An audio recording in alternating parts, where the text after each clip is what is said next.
पंचमुखी हनुमते नमः। शक्ति मंत्र। हनुमते रुद्रात्मकाय हुं फत्। ध्यानं पंचवक्त्रं महाभीमं त्रिपञ्चनयनैर्युतम्। बाहुभिर्दशभिर्युक्तं सर्वकामार्थसिद्धिदम्।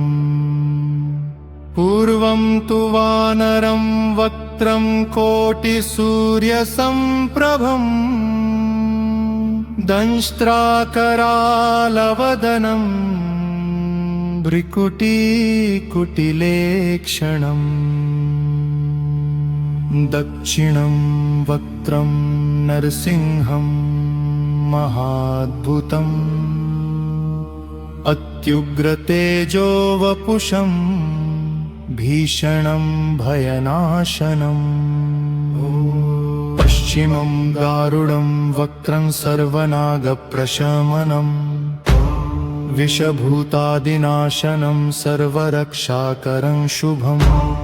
उत्तरं वराहवक्त्रं कृष्णं दीप्तं नभोपमम्। सर्वरोगप्रशमनं सर्वसम्पत्प्रदायकम्।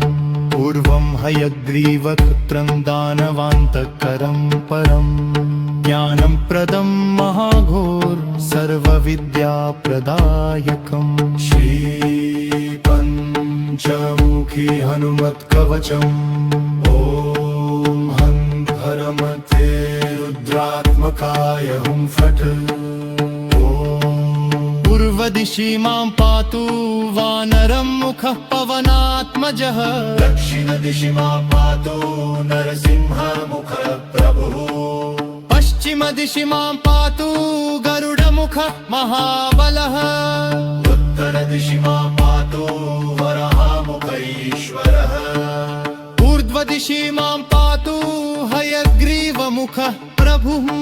सर्वतः मां सदा पातु पंचमुखी हनुमान्। रामदूताय नमस्तुभ्यं भक्तरक्षणकारिणे।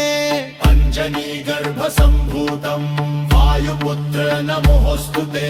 सर्वसङ्कटनाशाय सर्वरोगहराय च सर्वशत्रुविनाशाय हनुमते नमो नमः।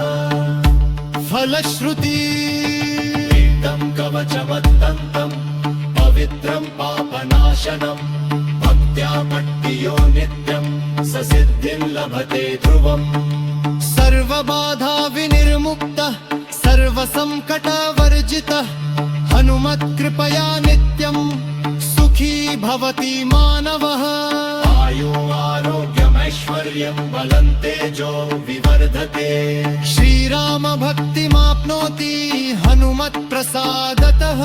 इति श्रीपञ्चमुखी हनुमत्कवचं समपूर्णम्। श्रीराम जय जय राम। ॐ पंचमुखी हनुमते नमः। शक्तिमन्त्र।